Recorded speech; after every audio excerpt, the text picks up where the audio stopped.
Malaysia a reliable regional partner amid escalating tensions. SC unveils 5-year roadmap to entice MSMEs and mid-tier companies to capital market.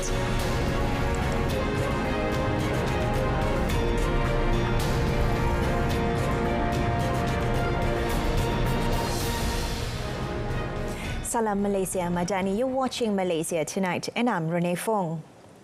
Economic policy making in the 2020s and beyond needs to take into account the circumstances surrounding 3 global megatrends: geopolitics, digitalization and climate change. In response, Prime Minister Datuk Seri Anwar Ibrahim said Malaysia has recently unveiled 3 key policy frameworks to provide greater certainty, clarity and transparency regarding the future of the economy. These strategic blueprints are indicative of Malaysia's role in building Asian leadership in the economic, digital and sustainability. Uncertainty abroad has only solidified our resolve. So we take a more optimistic view. People talk about crises, unending, unprecedented, expressing their concern about what's happening in the United States towards the end of the year. But we take a more optimistic view. And we have seen the ingenuity of our people, our professionals, our industry to overcome this. But using our regional, sub-regional and regional strength. Speaking at the 29th International Conference on the Future of Asia, also known as the Nikkei Conference, the Prime Minister said the frameworks were the Madani economy, in which delineates strategies for sustainable and inclusive development, the new Industrial Master Plan 2030 representing a comprehensive governmental approach to industrial policy, and the National Energy Transition Roadmap, which outlines Malaysia's strategy to achieve net zero emissions by 2050. And then on another note, the Prime Minister said Malaysia's vibrant semiconductor industry bolsters its position as a reliable regional partner in manufacturing, trade and innovation. As the world's 6th largest exporter of semiconductors, he said Malaysia boasts a robust manufacturing base, particularly in the global electronics and electrical industry. In front of 300-strong foreign participants, Datuk Seri Anwar highlighted Malaysia's appeal amidst escalating tensions and trade restrictions in microchips. I dare say that Malaysia fits the bill, thanks to our stability, skilled labour force, and our economic and geopolitical non-alignment or fierce neutrality. The proof is in the numbers. In 2023, the state of Penang, incidentally where I come from, Malaysia's semiconductor hub, attracted $13 billion in FDI, exceeding the total for the previous 7 years combined. Datuk Seri Anwar also highlighted Malaysia's openness to trade and investment in manufacturing, services and the primary sector alike, evident in its FDI performance in 2023, which saw a 15% increase compared to 2022, with approved foreign investments reaching 188 billion ringgit.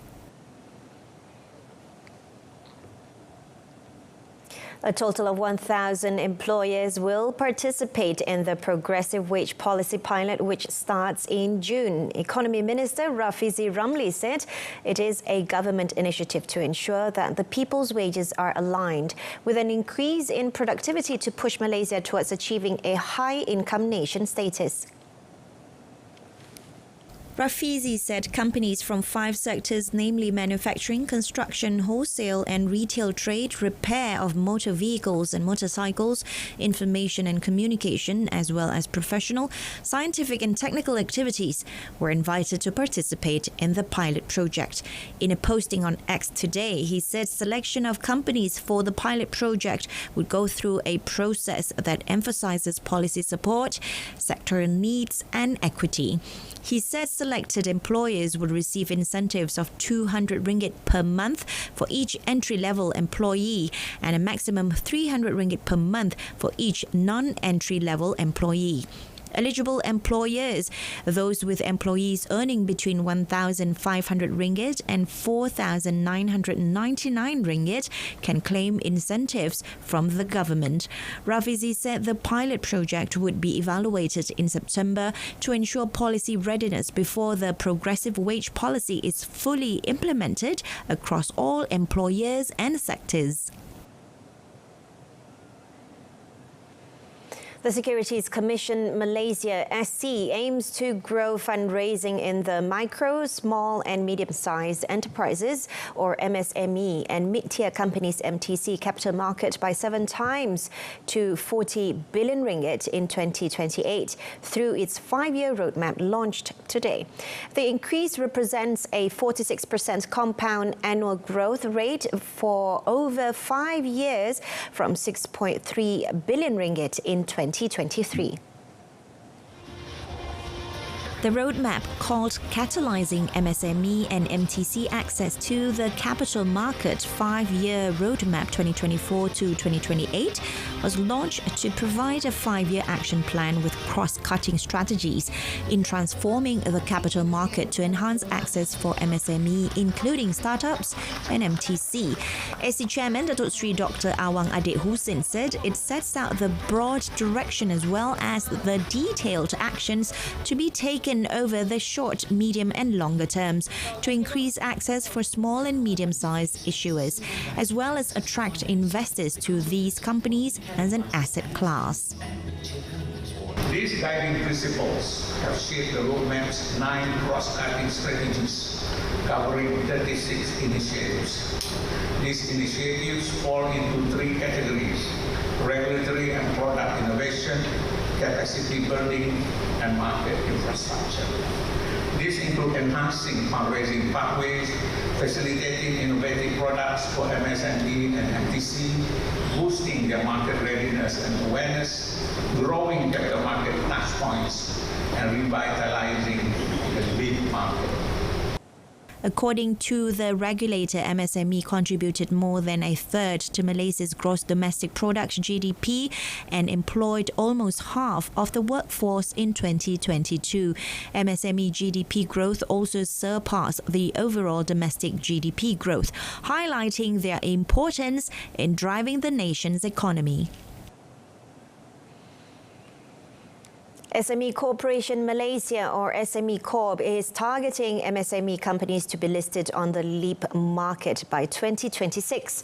The target is set as a result of the collaboration between SME Corp and the SC to increase access to capital market financing for MSMEs. Dan kita akan menjadikan lagi 500 di dalam dashboard kita untuk kita develop the market insights as well as the data from the SMEs, dan kami akan menjangkakan dan mempunyai desired outcome. About 200 of our SMEs will be market ready by 2026. Dan the ultimate goal is for them to go for listing lah, untuk disenaraikan nanti by 2026. SME Corp has signed a 3-year memorandum of understanding with SC in September 2023 to pave the way for joint cooperation in providing MSME channels that are ready to face the capital market, as well as increasing their awareness, sustainability readiness and corporate governance. Commenting on the roadmap launched by the SC today, Rizal said the MSMEs have the opportunity to gain knowledge about the capital market, and it is important to empower MSMEs through capital market solutions. The government has not yet made a decision regarding the implementation date for targeted diesel subsidies. Domestic Trade and Cost of Living Minister Dato' Mizan Muhammad Ali said in principle, the government has agreed to implement targeted fuel subsidies this year as announced by Prime Minister Dato' Sri Anwar Ibrahim on Tuesday. Namun, selagi mana jemaah menteri belum berpuas hati dengan mekanisme penyasaran tersebut termasuk dalam sistem dan penentuan kumpulan sasar untuk mendapat bantuan sosial tersebut, maka kerajaan belum lagi menetapkan tarikh. Jadi sebaik saja kerajaan memperkemaskan, memperkukuhkan mekanisme yang kedua itu, iaitu pemberian bantuan sosial kepada golongan sasar itu, saya fikir barulah kerajaan akan membuat pengumuman dari segi tarikh pelaksanaan itu. Earlier, the minister attended the Fleet Card Subsidised Diesel Control System SKDS 2.0 handover program in Port Klang. A total of 28,000 land transport companies have registered and received approval under the SKDS 2.0 implementation. Out of that number, he said 90,000 fleet cards have been issued by 5 major oil companies to eligible transport companies, with 33 types of land transport sector vehicles eligible to receive subsidized diesel under SKDS 2.0. More news on diesel in the country. Hong Leong Investment Bank said the inflationary impact from the diesel subsidy reform should be manageable as the fuel only accounts for 0.2% in the consumer price index basket, as the logistics and public transport will remain subsidized. The move to target diesel subsidies is estimated to save the government 4 billion ringgit annually. The investment bank noted the estimated annual savings translate to 0.2% of GDP versus the government's fiscal deficit target of negative 4.3% for 2024 and negative 3.0% to negative 3.5% for 2025, based on the 12th Malaysia Plan and midterm review. It estimates that every 10-cent rise in diesel price will raise the CPI by less than 0.01 percentage point on a full-year basis. It views the rollout of fuel subsidy targeting positively as it signals that the Madani government is pushing through with its economic reforms, which could be a tailwind for Malaysia's sovereign rating. It added consumer discretionary spending may take a dent with higher fuel price. However, this may likely be a short-lived one based on previous experience, not to mention some possible cushioning effect from the Employees Provident Funds Account 3 and impending civil servants' pay hike. Malaysia has given its commitment to carry out its responsibilities as one of the 14 countries elected as council members of the International Civil Aviation Organization, ICAO. Transport Minister Anthony Loke said this in a post on Facebook today, following his official visit to Riyadh, Saudi Arabia, to attend the third edition of the Future Aviation Forum, FAF, from May 20th to 22nd. During the official visit, Loke held several bilateral meetings with his counterparts from Saudi Arabia, Tunisia, Trinidad and Tobago, Guyana and Mauritania. He also held a series of bilateral meetings with civil aviation leaders from the UAE, Oman, Egypt, ICAO, Arab Civil Aviation Organization, Caribbean Aviation Safety and Security Oversight, and Latin American Civil Aviation Commission. Loke said the meetings discussed improving the regional air network and the cooperation of expertise in the aviation sector.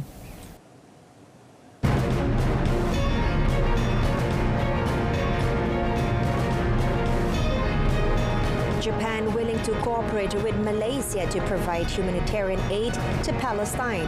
Stay with us.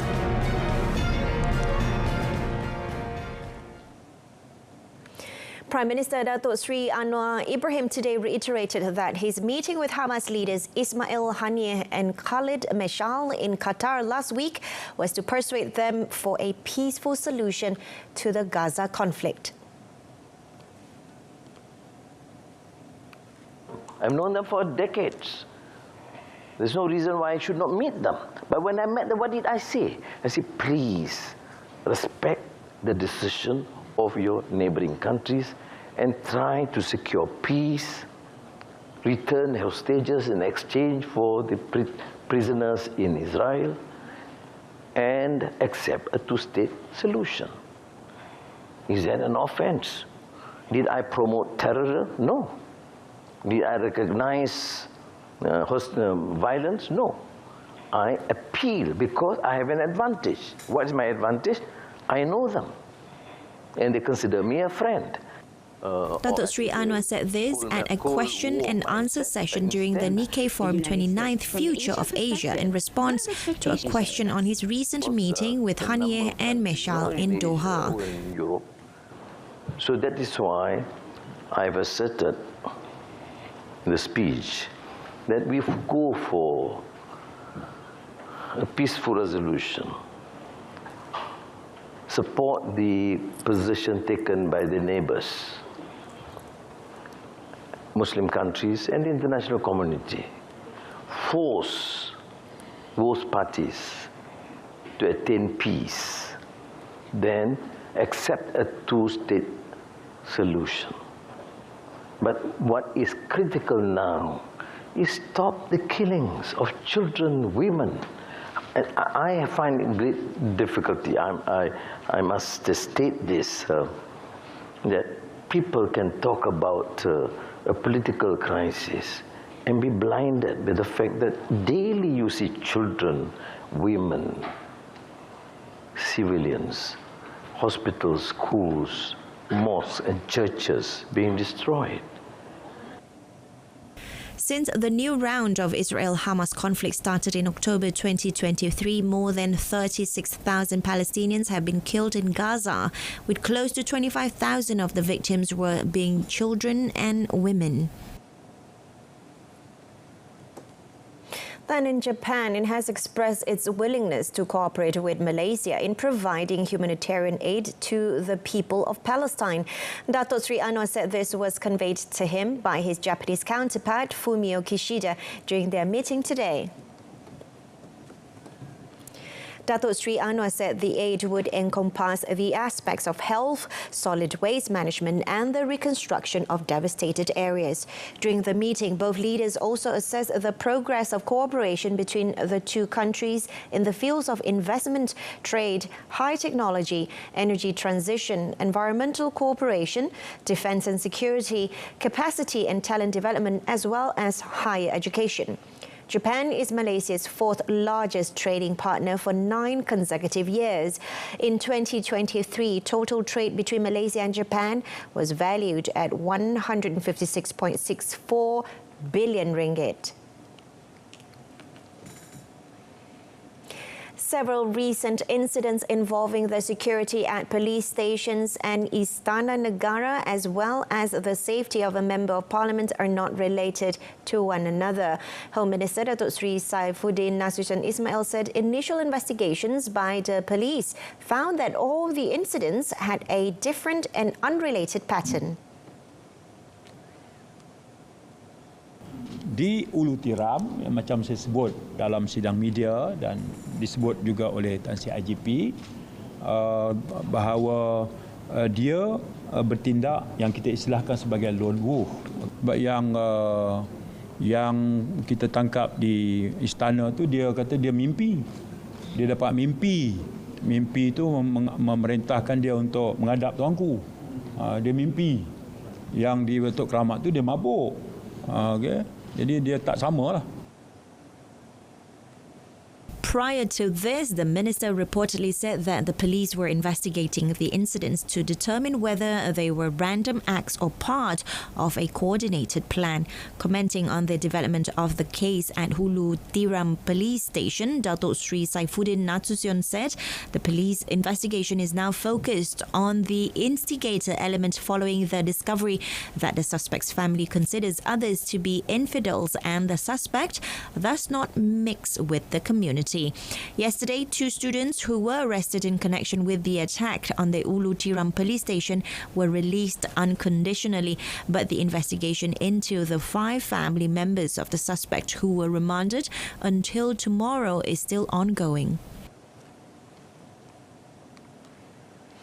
Lembaga Tabung Haji (TH) has enhanced its food management system for this year's Hajj season by expanding the use of meal ready-to-eat MRE products for the 31,600 Malaysian pilgrims during the Masyar operation. Malaysian Hajj Delegation Head Datuk Sri Syed Saleh Syed Abdul Rahman said this initiative aims to ensure consistent taste and food quality across all maktab, with various appealing menus tailored to Malaysian pilgrims' preferences.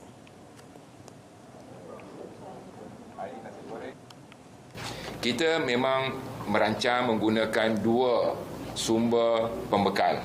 Kita tidak bergantung hanya kepada satu pembekal, kerana ini kita mengambil kira dari segi pengurusan risiko supaya makanan MRE ini terjamin dari segi keselamatannya, terjamin dari segi pembekalannya yang sampai ke Arab Saudi, dan juga ianya selamat untuk dihidangkan kepada para jemaah haji semasa berada di Arafah dan juga di Mina.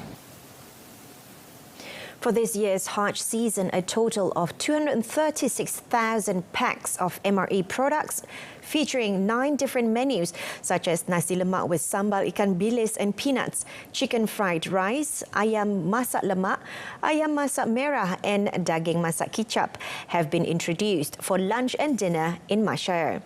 The food preparation is managed by Masyarik, the entity responsible for providing basic facilities and services for Malaysian pilgrims.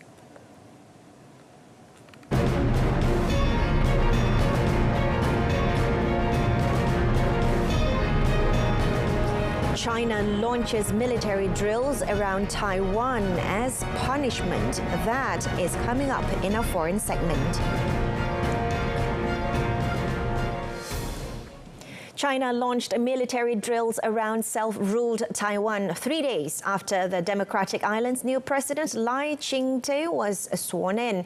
It is the latest show of force by Beijing, which sees Taiwan as its territory and vows to take it back by force if necessary. As the drills got underway, China's military said they would serve as strong punishment for the separatist acts of Taiwan independence forces. The drills, which began on Thursday morning, are taking place in the Taiwan Strait and to the north, south and east of the island, as well as areas around the Taipei-administered islands of Kinmen, Matsu, Wuqiu and Dongyin. The video released by CCTV showed Navy vessels sailing out at sea and Air Force gearing up for fighter jet taking off to participate in the joint combat training exercise. A Chinese military expert told CCTV that the drills were partly aimed at rehearsing an economic blockade of the island.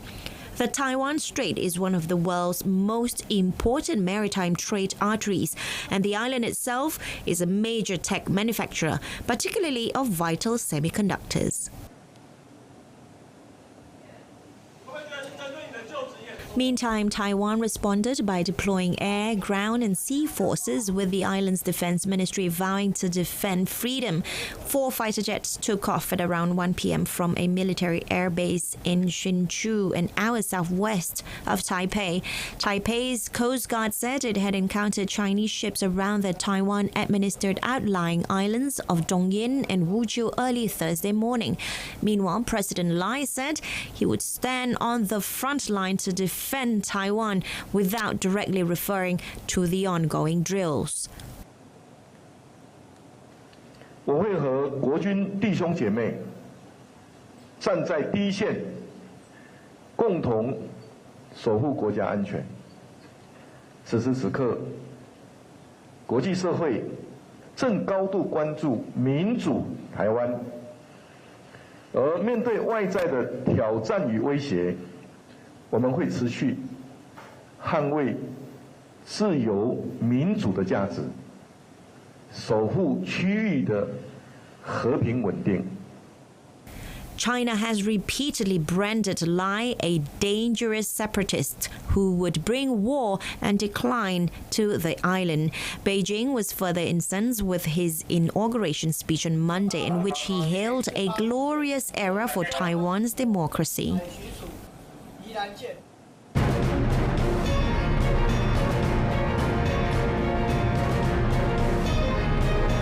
Right up in sports, Pearl and Tina, 3 mixed doubles pairs storm into last 8 of Malaysia Masters.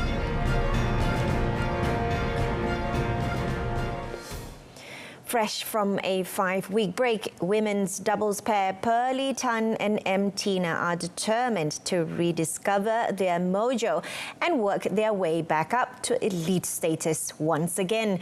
Pearly and Tina lived up to their status as the second seeds by triumphing 21-17 and 21-11 over India's Simran Singhi and Ritika Thakur in the second round of the Malaysia Masters at Axiata Arena today.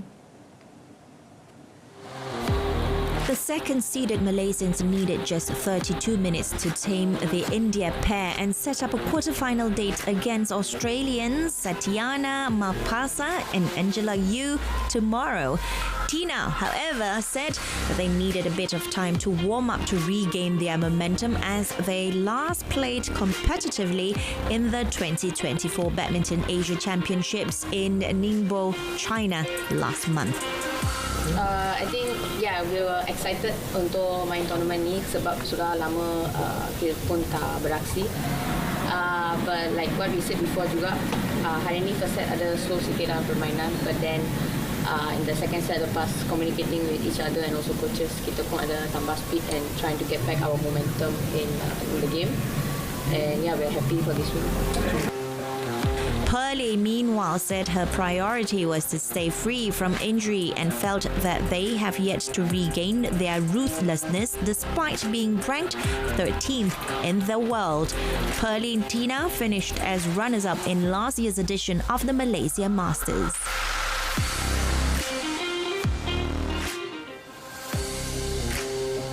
There was also good news in the mixed doubles camp when Chen Tang-jae and To Yi-wei cleared their second round hurdles. Top seeds Tang-jae and Yi-wei took just 35 minutes to send India's Sumit Reddy and Sikki Reddy packing 21-9, 21-15. In tomorrow's quarterfinals, Tang-jae and Yi-wei will meet teammates Tan Kian-meng and Lai Pei-jing. Tang-jae said it had been a big test for the pair since the first day and all the opponents have their strong points. Tang-jae added that they could only give their optimal performance and hoped for the best in the quarterfinals tomorrow.